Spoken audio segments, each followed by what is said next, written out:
आज के एपिसोड में हम लेकर आए हैं कहानी एक ऐसी कातिल लड़की की जिसने पूरे हिंदुस्तान को हिलाकर रख दिया और उसने टिंडर जैसी ऑनलाइन डेटिंग ऐप को बना दिया मौत की एप्लीकेशन। टिंडर डेटिंग ऐप खूबसूरत और जवान लोगों की एक ऐसी डेटिंग ऐप है जो लोगों को फटाफट एक दूसरे से दोस्ती करवाने का प्लेटफॉर्म है।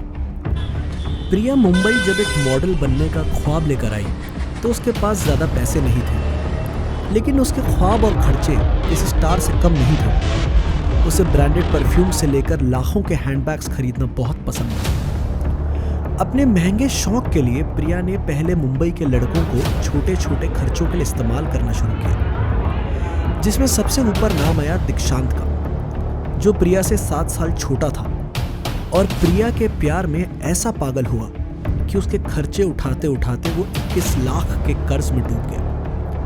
प्रिया दीक्षांत के ही फ्लैट पर रहती, उसी के खर्चों पर बड़े बड़े क्लब्स में पार्टी करती, लेकिन दीक्षांत के फ्लैट पर उधार मांगने वालों का तांता लगने लगा। वो लोग दीक्षांत को गालियां देते, उसे मार पीट तक करते।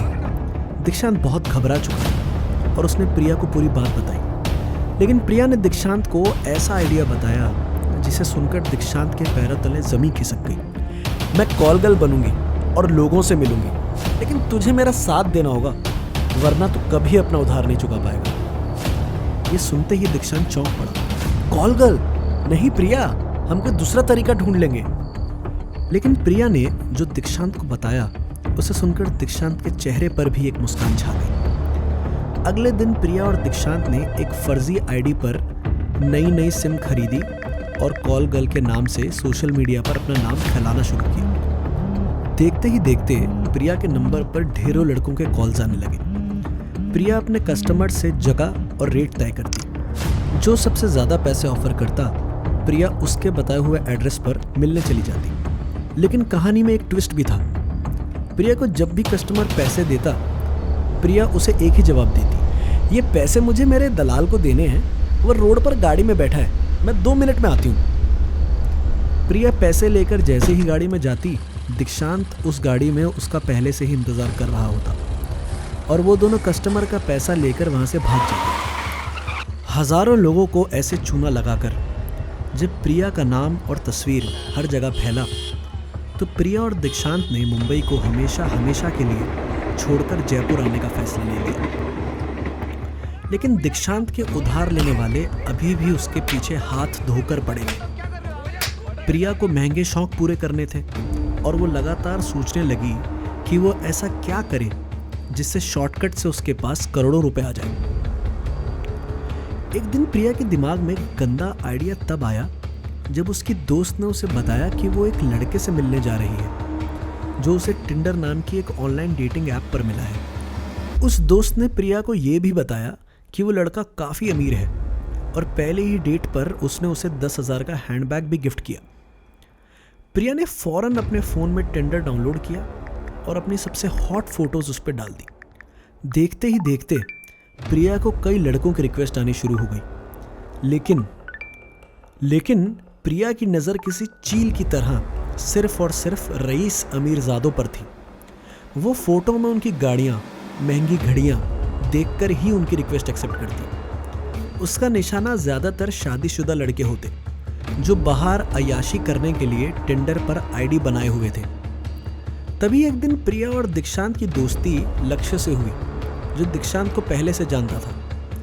लक्ष्य की जिंदगी में भी पैसों की बहुत किल्लत थी। प्रिया लक्ष्य की कमजोरी भांप गई और उसने जो प्लान लक्ष्य और दीक्षांत को बताया, उसे सुनकर उन दोनों के होश उड़ गए। लेकिन वो अपनी गरीबी को अमीरी में बदलने के उस प्लान में शामिल हो गए। प्रिया टिंडर पर लड़कों से दोस्ती करती, फिर उन्हें जिस होटल के कमरे या अपने घर पर बुलाती, वहाँ दीक्षांत और लक्ष्य पहले से ही छुपकर उन लड़कों का पूरा सेक्स वीडियो शूट कर लेते। गेम यहाँ से शुरू होता है। उस वीडियो के दम पर वो उस शादीशुदा अमीरजादे को ब्लैकमेल करते और वीडियो वायरल करने की धमकी देते। अक्सर लड़के डर जाते और प्रिया उनसे 5-10 लाख तक की रकम वसूल लेती। प्रिया का यह प्लान बहुत कामयाब हुआ और उसने कई लड़कों को टिंडर से मिलकर लूटा। लेकिन वो कहते हैं ना कि अति का अंत बहुत बुरा होता है। एक दिन प्रिया को फरवरी 2018 में टिंडर पर रिक्वेस्ट आई विवान नाम के एक लड़के की, जिसका असली नाम था दुष्यंत। दुष्यंत ने अपनी प्रोफाइल फोटो पर करोड़ों की जैगवार कार में बैठी हुई फोटो लगाई हुई थी। प्रिया के लिए दुष्यंत की अमीरी का ये सबूत काफ़ी था। बस वो उससे बात कर करके उसकी फाइनेंशियल कंडीशन जानने लगी और दुष्यंत ने बताया कि वो माइनिंग कंपनी का मालिक है और बहुत ही रईस लड़का है। एक हफ्ते की बात के बाद प्रिया अपने हर शिकार की तरह दुष्यंत को भी एक होटल के कमरे पर बुलाया। दुष्यंत असली जिंदगी में मिडिल क्लास लड़का था, ना कि कोई रईस अरबपति, और वो अपनी बीवी, अपने 1.5 साल के बच्चे और पापा के साथ एक छोटे से घर में रहता था। प्रिया से बात करने के बाद दुष्यंत को लगा कि प्रिया उससे बहुत प्यार करने लगी है। प्रिया इसी मौके की तलाश में थी कि कब वो दुष्यंत का भरोसा जीते और उसका काम आसान हो जाए, और हुआ भी वही। 2 मई 2018 का वो दिन जो इतिहास के पन्नों में काले अक्षरों से लिखा गया था। प्रिया के बुलाने पर दुष्यंत उर्फ विवान शाम करीब 7 बजे अपने पापा की मारुति ऑल्टो कार लेकर उससे मिलने के लिए निकला। प्रिया को हॉट ड्रेस में देखकर दुष्यंत की खुशी का ठिकाना न रहा और वो सीधे कमरे में प्रिया के साथ बिस्तर पर जा पहुंचा। लेकिन जब देर रात तक दुष्यंत घर वापस नहीं आया तो घर वालों को टेंशन होने लगी। लेकिन तभी दुष्यंत ने अपनी बीवी को कांपती हुई आवाज में कॉल किया, मेरे अकाउंट में 8-10 लाख रुपए जल्दी से डाल दो, मुझे अपनी कंपनी के एक ट्रक को छुड़ाना है। दुष्यंत की पत्नी शॉक्ड हो गई और सोचने लगी कि इतने सारे पैसे वो कहाँ से लाएगी। लेकिन अगली सुबह 10 बजे दुष्यंत का एक और कॉल आया, मेरे अकाउंट में 10 लाख रुपए डाल दो वरना ये लोग मुझे मार डालेंगे। इतना सुनते ही दुष्यंत के फैमिली मेंबर्स के होश उड़ गए। फोन तुरंत दुष्यंत के पापा ने लिया। तभी सामने से तेज आवाज में एक लड़की चिल्लाते हुए बोली, अगर अपने बेटे की सलामती चाहते हो तो तुम्हारे पास 4 बजे तक का टाइम है। 10 लाख रुपए भेजो और अपने बेटे की जान बचा लो। इससे पहले कि दुष्यंत के पिता को जवाब दे पाते तब तक फोन कट हो चुका था। सभी के हाथ पैर डर से फूलने लगे, क्योंकि वो अच्छे से जानते थे कि इतने कम समय में इतनी बड़ी रकम इकट्ठा करना उनके बस में नहीं था। लेकिन दुष्यंत के पिता ने हार नहीं मानी और अपने बेटे को बचाने में लग गए। 2-3 बैंक के चक्कर काटने के बाद भी उनके पास लगभग 3 लाख रुपए ही इकट्ठा हो पाए थे। उन्होंने वो पैसे फौरन दुष्यंत के अकाउंट में ट्रांसफर कर दिए, इस उम्मीद में कि शायद इतने पैसों में बात बन जाएगी। लेकिन उसके बाद ना कोई कॉल आया और ना ही कोई मैसेज। देखते ही देखते शाम हो गई। तभी दोबारा से फोन बजा, लेकिन ये आवाज एक पुलिस ऑफिसर की थी। आपको अभी के अभी पुलिस स्टेशन आना होगा। दुष्यंत के पिता घबराए हुए पुलिस स्टेशन पहुंचे, लेकिन उन्हें पुलिस ने ऐसी खबर दी जिसे सुनकर उनके पैरों तले से जमीन खिसक गई। वो खबर थी कि उनके बेटे दुष्यंत की एक सूटकेस में कई टुकड़ों में कटी हुई लाश के मिलने की खबर। पुलिस को दुष्यंत की लाश तब मिली जब प्रिया के क्राइम पार्टनर दीक्षांत और लक्ष्य एटीएम की चोरी करने गए और पकड़े गए। पुलिस ने जब उनकी गाड़ी की छानबीन की तो उनके पास एक बड़े से सूटकेस में दुष्यंत की कई टुकड़ों में कटी लाश मिली।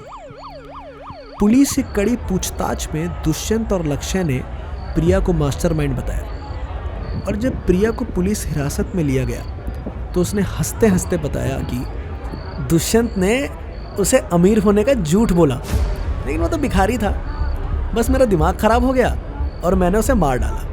इस बात का मुझे कोई अफसोस नहीं है। प्रिया की बात सुनकर लोगों की रूह कांप उठी। कोई मासूम से चेहरे वाली लड़की इतनी बड़ी दरिंदगी भी कर सकती थी। दीक्षांत और लक्ष्य आज उम्र कैद की सजा में जेल में बंद है, लेकिन प्रिया को अपने क्राइम पर कोई पछतावा नहीं है।